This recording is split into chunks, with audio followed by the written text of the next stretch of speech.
Across America. Trip 1, minus 4,311. Trip 2, a win of 975. Trip 3, a win of 904. Goal for trip number 4, win back some or all of the remaining 2,432. Let's go.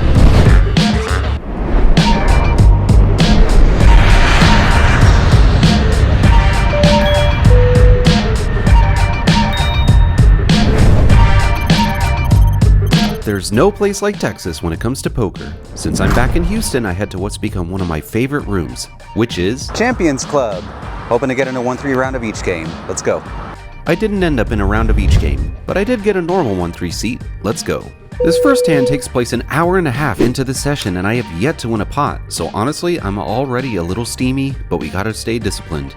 Here with King 9 of Diamonds on the button, I'm facing a $15 open from middle position and a call from the cutoff. I figure being on the button, I can squeeze this one into my 3-betting range to try to get the pot heads up in position, so I bump it up to 50, which should have been bigger because I already forgot that I'm in Texas. Both opponents made the call and were 3 ways to Jack 9 deuce with 1 diamond. I've got middle pair and a backdoor flush draw, so I figure when it checks to me, I can take a stab.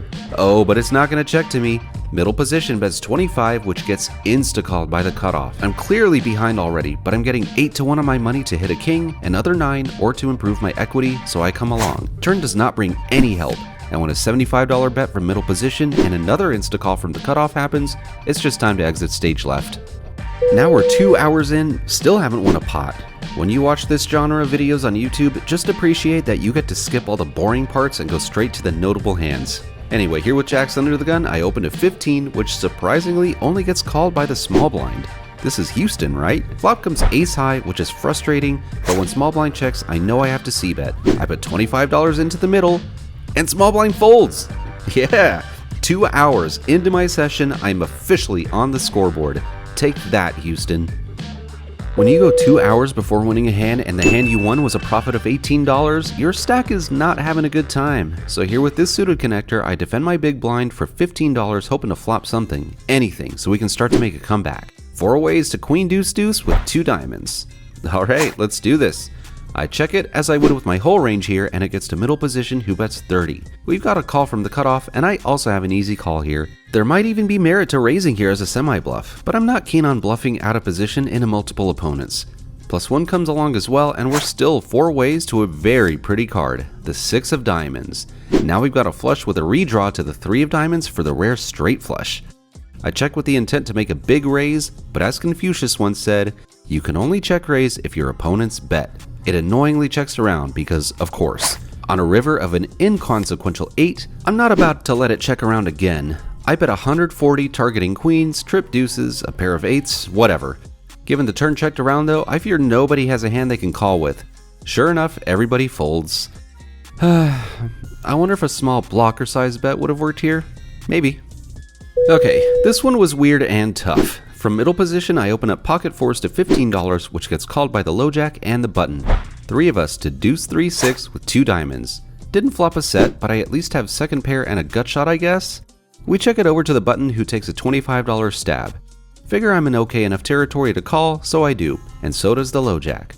Okay, a 5 would be nice here, so help the dealer out by hitting that like button. That little thumbs up not only helps cards from past hands show up, but it lets YouTube know that they should promote this video to a wider audience. So do it on the count of 3.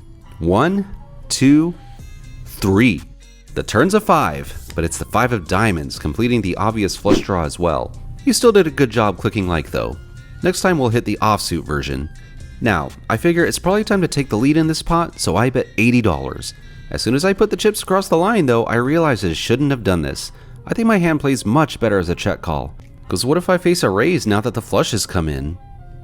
Yep, that's what I was afraid of. The low jack raises to 205. Great. Button's seen enough and now it's back on me. Honestly, I should probably just fold here, as nitty as that sounds after hitting a straight.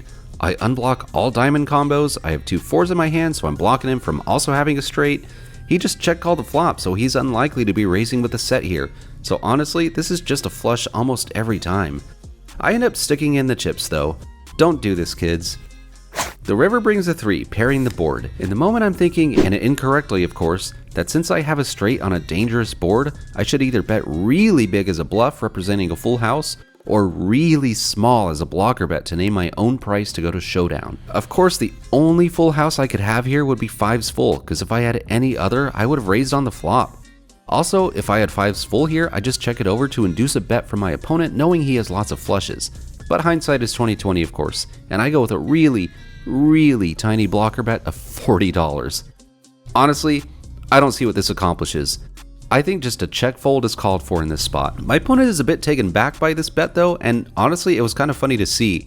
I think he was expecting to see a huge bet, and then he saw this. Anyway, he ends up just calling, and yeah, he has an 8-high flush. I know I misplayed this hand, but let me know in the comments what you would have done here. I'm curious. Not a good start to the trip, unfortunately. In for 1400, out for 743 for a loss of 717 over 5 hours of play. Tends to happen when you go card dead and then lose pots once you do end up in hands. That was lame.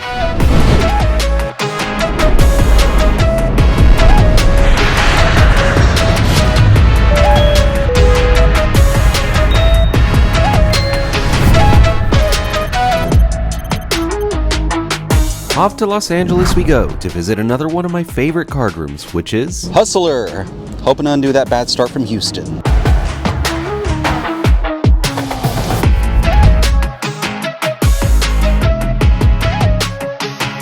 barely any time to get settled into this fresh 2-5 game before this hand happens. With 500 effective here, I've got pocket 7s in the low jack, which I open to 15. Gets to the small blind, who makes the 3-bet up to 55. Folds to me, and we're just deep enough to set mine, so I complete. What a flop. If he has ace-king, we're probably about to win this guy's entire stack. On the flip side, if he has pocket kings, then oh well, he's about to get all of my money. He doesn't disappoint and starts off the post-flop action by betting 75. Can't scare him off yet, I just make the smooth call. On a turn of the 4 of clubs, he thankfully keeps barreling, betting 150. This is going to leave 220 behind, which we can get into the middle on the river, so I just make the smooth call again. I'm really not worried about any river at all. Maybe if a third club comes, I could get coolered by ace-king or ace-queen of clubs, but whatever, all this money's going in no matter what. River's the 6 of hearts, and the small blind checks. He never has a 5 here. I have a set in a 3-bet pot. I jam the rest of my chips in, and he snap calls, announcing that he has a set. This terrifies me for a moment, because I think I might have just gotten stacked by pocket kings, but at showdown, his set is of the 6s variety. Wow. Oh! I thought when you said set, you meant kings. Oh man, what a river. With his exact hand, he probably would have shut down and folded, but he hits what he perceives as a miracle card for him, which ends up being a curse. We double up early in the session, and welcome to LA. Now that was a great start, but it unfortunately was not the start of a sun run. I face a good amount of friction for a couple hours after that, and this hand is a good peek at how I chipped back down. With the straddle on and 2 limps, I look at king-jack off in the cutoff. While not a stellar hand, I glance left and see that the button has already pre-folded, so I know I'll be playing as the effective button this hand. I raise to $50. Both of the limpers make the call, and we're 3 ways to king 9-6 with 2 hearts. First act checks, second act, fearing nothing, leads out for $50. I was planning on betting around that size myself anyway, and with top pair, I'm obviously not going anywhere yet. Now for the turning point of this hand. First act springs a trap that he had apparently set and raises to 160, which gets immediately called by my other opponent. Alright, facing this action, my single pair holding is clearly no good anymore, so I bid it adieu. I ended up keeping the camera rolling, and on a deuce turn the first player jams, which gets called. Turns out he flopped a set of 6s, so a wise exit from the hand on my end. Oh great, not this again. You know what, I'm gonna turn this hand into a new segment. I'll keep the title simple. Welcome to King Queen Sucks! Hey, this flop looks promising. Turn isn't awful. We get some money into the pot, but oh man, that river. And now we're facing aggression. I knew you'd let me down sooner or later on this hand, King Queen. Off to the muck you go. Yep, opponent has a straight. No surprise there. Thanks for watching. King Queen Sucks! Here I've got ace-3 of clubs, and honestly, I can't tell you what position I was in. I can't see the button anywhere on the table. Weird. What matters though is I'm in position on my opponent in this hand. I open at 15, which gets called by said opponent. Heads up to king jack deuce with 2 clubs, giving us the nut flush draw, a backdoor wheel draw, and an overcard. Opponent checks, I bet 15, which he insta-calls. Turns a 4, giving me that gutshot straight draw, and opponent checks again. With more equity now, I keep the pressure on, betting 50. This is where he springs his trap and raises to 175 total. Okay then, time for some math. I think he flopped a set, so I'm gonna need to hit a flush or a 5 for the straight to win. My overcard ace wouldn't be any good if one comes, so those are no longer outs. I've got 7 clean clubs that can come and 3 non-club 5s giving me 10 outs. Jack of clubs or 4 of clubs would be no good. They'd give me a strong hand but would give him a full house. With 10 outs, I've got about 20% equity in this pot, so I need 4 to 1 on the $125 I have to put in to break even long term. The pot does not have $500 in it right now, so the direct odds to call aren't there. But would he be willing to put the rest of his $400 in chips in on the river if I hit? That's what I'm sitting here thinking about. If he's capable of making a hero fold, then I should not put the money in. But if he gets married to his 3 of a kind, then we should be in good shape. I ultimately decide to go for it, making the call. Now let's hope one of those cards comes. It does not, unfortunately. Another 4, Knot of clubs comes, and now I know he's about to jam his stack with his full house, but I'm obviously snap folding the second he does this. Sure enough, he announces all in and I immediately toss my cards to the dealer. After I fold, I had to let him know that I knew what I was up against. Hi, Han. How'd you know? You voted up. He shows pocket jacks for the flop top set and rivered boat. This pot goes his way, but I'm happy with how I played it and with my mental calculations. On to the next hand. Rounding out this hustler session with Jack 9 of hearts in the low jack. Facing a limp from under the gun, I bump up the action to $20, which gets cold called by the cutoff and then called by the under the gun limper. 3 ways to 8 jack 5 with 2 clubs and a heart. I've got top pair and a backdoor flush draw. Under the gun starts off by immediately betting $30, basically turning his hand face up and announcing he has a jack. While there might be kicker concerns here, I'm not going anywhere. I took approximately a 1/10 of a second to stick my chips in. Cutoff folds. Turns quite nice, peeling off a 9 and giving me 2 pair. Under the gun bets another 30, leaving himself just 150 behind. Might as well just get the money in now. I announce the all-in, he snap calls, river's clean and I'm good versus his jack 10. As suspected, he had me on the flop, but I pulled ahead, winning me this nice pot to round out the night.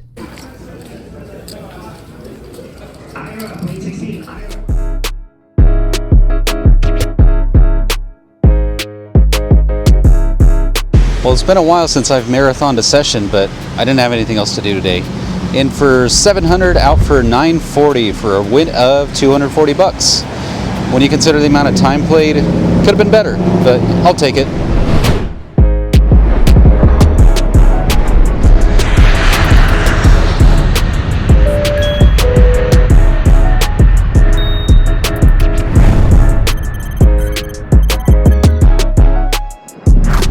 Off to Michigan. Definitely playing tonight, but first I want to do something I like doing on my layovers. I like heading to rooftops, checking out the view, and possibly enjoying a warm-up beverage.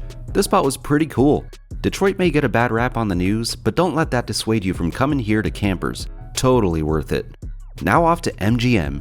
I plan to play 2-5, but while I wait for a seat there, I sit at 1-3 and basically run hot and build up my 2-5 buy-in. That works. Now, sitting down at 2-5 with my winnings from the 1-3 game, I pick up these pocket 10s under the gun and open the action to 15. Middle position 3 bets me to 45 and we've got a game already, folks.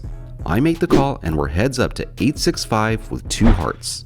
Not my favorite flop, but this should favor me as the player who called a 3-bet. I check it over to middle position and he must have the same thought as me as he checks it back. Turn rings the 2 of hearts and completes the obvious flush draw. With this board being more favorable for my range and the action checking through on the flop, I take the lead here, betting $60. He makes the call and we're off to a river which peels off the 5 of clubs.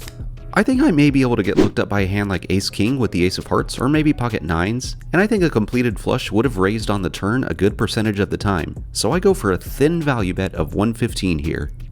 Well, that plan backfired right in my face as middle position then goes all in for 495 total. Oh boy. Now, is he ever bluffing here?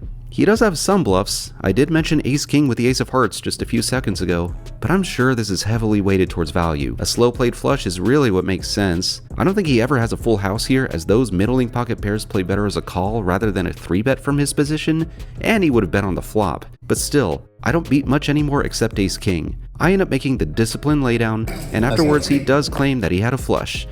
Obviously, we'll never know for sure, but I think I believe him in this case. Okay, let's try pocket tens again. The straddle from the button is on, then the big blind limps, under the gun limps, and +1 limps. Not gonna happen tonight. I raised to $50. 2 players, the big blind and +1 come along with me, and we're 3 ways to 984 all diamonds. Well, at least I have a diamond in my hand, but I'd honestly be put in a weird spot if another diamond ends up coming later. It checks to me, and I think it's still worth it to put in a c-bet here, so I bet $85. Big blind calls, but then +1 isn't going to make my life easy. He jams out of nowhere for 370 total. In my opinion, this is one of the most annoying spots you can be put in this game, where you're facing aggression but there's still another player showing interest left to act behind you. Without the big blind in the hand, I'd probably just side call here and go to the races. But I'm sitting semi-deep stacked with the big blind, and I just don't feel like navigating a dry side pot with him on such a dynamic board. This is probably overly tight, but I just choose to wait for a better spot. I just think playing for big money on this board here would be variance hell, and there's so many cards to come which would allow my opponents to get there on me even if I do currently have the best hand. The big blind ends up folding as well, and +1 takes down a nice pot with his aggressive play. Nice bet, sir. Okay, let's feature a much more fun hand, shall we? Now the straddle's on from under the gun, and it folds to me on the button with pocket 9s. I open the action up to 30, and just the straddler defends. We're heads up to a flop, which is quite nice, I'd say. 9-5-10 rainbow. I love it. Now we just had to figure out how to get paid. He checks, and I'm not going to play sneaky here. I got to get some money in this pot. I bet $20, just a third pot, to hopefully string him along. He does thankfully make the call, and the turn is even better, bringing another 10. Oh man, if he has a hand like King 10, Queen 10, or Jack 10, we're probably going to double up. He checks again, and this time I bet 50. Okay, so the last hand featured one of the most frustrating spots in poker, but this one is going to feature one of the best feelings in the game. With me holding a full house, my opponent then check raises to $150. Oh, you just love to see it. The only hands I lose to are pocket 10s and 10-9, but come on, he never has either of those, especially with there only being one combo of 10s left and only one single 9 remaining in the deck. Now, do I 3-bet this holding with the effective nuts? Being in position, I think it'd be better to smooth call here, give him the rope, and hope he fires the river. Even if he doesn't fire the river, I have the final say in the size of this pot, so either way, more money's going into the middle on the next street. I make the call. River peels off a 6, a complete brick, and I hear those beautiful 2 words from my opponent. He puts me all in for my last $215 effective.